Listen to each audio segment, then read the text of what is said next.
Yes, all students, I once again welcome you back. And ಒಂದು doubt ಇದೆ, so ಅದನ್ನ clear ಮಾಡ್ಬಿಡ್ತೀನಿ because ಇದೆಲ್ಲರಿಗೂ ಮತ್ತೆ ಡೌಟ್ ಬರ್ಬೋದು ಅನ್ನೋ ರೀಸನ್ಗೆ, because I had already made a video regarding this.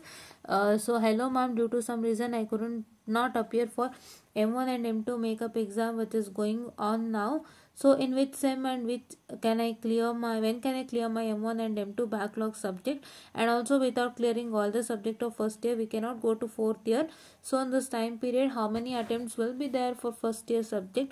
Will they allow us to write with the regular first year students or will they prepare a separate question paper for us? See, ತುಂಬ ಡೌಟ್ಸ್ಗಳನ್ನ ಇಟ್ಕೊಂಡು ಇದೊಂದು ಏನೋ ಕಾಮೆಂಟನ್ನು ಹಾಕಿದ್ದೀರಾ. Yes, first thing to say, you did not appear for M1 and M2 makeup exam ಅಂತ ಹೇಳ್ತಿದ್ದೀರಾ, but ನೀವೇ ಒಂದು ಕಾಮೆಂಟನ್ನು ಹಾಕಿದ್ರಿ ನನಗೆ. I hope it is yesterday. Let me just check, please wait. ನೀವೇ ಹೇಳಿದ್ರಿ ನಾನು M1 ಮೇಕಪ್ ಎಕ್ಸಾಮಲ್ಲಿ 32 ಮಾರ್ಕ್ಸ್ಗೆ ಬರೆದಿದ್ದೀನಿ ಅಂತ ಹೇಳಿದ್ರಿ, ಬಟ್ ನಾವು you are telling that you could not appear for M1 and M2 makeup exam. It's okay, no issues. Let me just clear it out. So ಏನು ಅಂತ ಅಂದರೆ, with sem can I clear my M1 and M2? See, ನೀವು semester ಯಾವುದು ಅಂತ ಕೇಳೋದಕ್ಕಿಂತ try to clear it as soon as possible, my first suggestion. Because don't carry it out, ಆಯಿತಾ? ಅದು ಯಾವಾಗ ಕ್ಯಾರಿ ಮಾಡಿದ್ರು ಬರ್ಡನ್ನೇ. So don't take that burden up to year 6th semester. Clear ಮಾಡ್ಕೊಂಬಿಡಿ ಬೇಗ, take up help. And second question, so regular first year students ಜೊತೆಗೆ ಬರೆಯೋಕ್ಕೆ ಬಿಡ್ತಾರಾ ಅಥವಾ they will prepare separate question paper for us? Always separate question paper ಅಲ್ವಾ. Backlog ಅಂತಂದರೆ separate question paper. Normal students ಜೊತೆಗೆ ಯಾವತ್ತೂ ಕೂರ್ಸಲ್ಲ, ಓಕೆನಾ? If the normal student, if they are having the same syllabus also, they want let you to sit with them.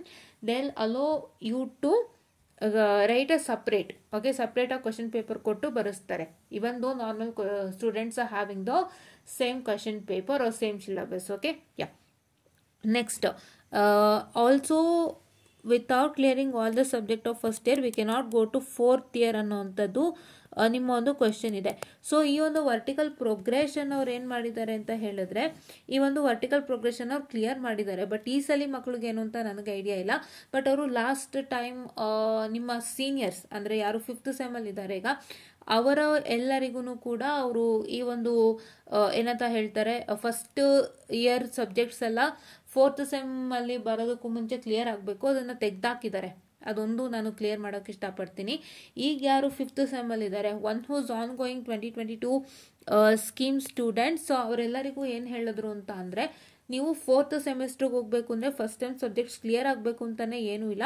You can just eliminate, ಅಂದರೆ ಅದು ಆ ಥರ ಏನೂ ಇಲ್ಲ, ನೀವು ಇಟ್ಕೊಂಡು ಹೋಗ್ಬೋದು ಫಸ್ಟ್ ಇಯರ್ದು ಸಬ್ಜೆಕ್ಟ್ಸ್ನ ಅಂತ ಹೇಳಿದ್ದಾರೆ. ಸೊ ನಿಮಗೆ ಏನು ಅಂತ ನಾನು ತಿಳ್ಕೊಂಡು ಹೇಳ್ತೀನಿ ಇನ್ನೊಂದ್ಸತಿ, ಯಾಕೆಂದರೆ ನಾವು ಇನ್ ಸೆಕೆಂಡ್ ಇಯರ್ ಅಲ್ವಾ. ಸೊ ಮೋಸ್ಟ್ಲಿ ನಿಮಗೂ ಅದೇ ಇಂಪ್ಲಿಮೆಂಟ್ ಆಗಿರ್ಬೋದು. You also once clarify, I also once clarify and tell, because this will be a huge problem in future. But any cost ನೀವು ಏನು ಮಾಡ್ತೀರಾ ಅಂತಂದರೆ, ಫಸ್ಟ್ ಇಯರ್ ಸಬ್ಜೆಕ್ಟ್ಗೆ ಎಷ್ಟು ಅಟೆಂಪ್ಟ್ ಇದೆ ಅಂತ ಕೇಳ್ತಾ ಇದ್ದೀರಾ. See, so there is no rule that you have to clear first year subjects in the 4th sem. ಅದೇ 4th ಸೆಮ್ ಒಳಗಡೆ ಕ್ಲಿಯರ್ ಮಾಡ್ಕೋಬೇಕು ಅಂತ ಇದ್ದರೆ ನಿಮಗೆ ಸಿಗೋಂಥ ಅಟೆಂಪ್ಟ್ಸ್, ಇವಾಗ ನೀವು 3rd ಸೆಮಿಸ್ಟರ್ ಅಲ್ವಾ, ಸೊ ಒಂದು 4 ಅಟೆಂಪ್ಟ್ಸ್ ಸಿಗುತ್ತೆ. If so there is a condition that first year subjects has to be cleared before you go to 4th year ಅಂತ ಇದ್ದರೆ, 4th ಇಯರ್ಗೆ ಹೋಗಬೇಕು ಅಂದರೆ ಫಸ್ಟ್ ಇಯರ್ದೆಲ್ಲ ಕ್ಲಿಯರ್ ಆಗಬೇಕು ಅನ್ನಂಗಿದ್ರೆ ನಿಮಗೆ 4 ಅಟೆಂಪ್ಟ್ ಸಿಗುತ್ತೆ ಕರೆಕ್ಟಾಗಿ. ಇಲ್ಲ 4th ಇಯರ್ಲಿ ನೀವು ಫಸ್ಟ್ ಇಯರ್ ಸಬ್ಜೆಕ್ಟ್ಸ್ನು ಇಟ್ಕೋಬೋದು ಅನ್ನೋದೇ ಆದರೆ ನಿಮ್ಗೊಂದು 6 ಅಟೆಂಪ್ಟ್ಸ್ ತನಕ ಸಿಗುತ್ತೆ. ಸೊ ದಯವಿಟ್ಟು ಅದನ್ನು ಆದಷ್ಟು ಉಪಯೋಗ ಮಾಡ್ಕೊಳ್ಳಿ, ಓಕೆನಾ? ಆದಷ್ಟು ಉಪಯೋಗ ಮಾಡ್ಕೊಳ್ಳಿ. ಆ್ಯಂಡ್ ನಿಮಗೆ ನೆಕ್ಸ್ಟ್ ಸಿಗೋಂಥ ಚಾನ್ಸಲ್ಲೇ ಮುಗಿಸ್ಕೊಳ್ಳೋಕೆ ಟ್ರೈ ಮಾಡಿ M1 ಮತ್ತು M2ನ. Don't carry it out. Mathematics is not a joke, right? Mathematics ಹೆಂಗಿರುತ್ತೆ ಅಂತ ಅಂದರೆ, so you know how mathematics. So ದಯವಿಟ್ಟು ಅದನ್ನು ಇಟ್ಕೋಬೇಡಿ. Please to make sure that you just finish it off soon, very soon finish it off and make sure that you just clear all your burdens, because don't carry that mathematics into your head. ನಿಮ್ಮ ಬ್ರಾಂಚ್ದೇ excess ಇರುತ್ತೆ, ಅದ್ರ ಮಧ್ಯೆ mathematics ಅಂದರೆ then it goes on something. So please to make sure that you clear it out. ಇಷ್ಟು ನಾನು clear ಮಾಡೋಕೆ ಹೊರಟಿರೋವಂಥದ್ದು. Hope you got it ಅಂತ ಹೇಳ್ತಾ I just wind up the session and thank you.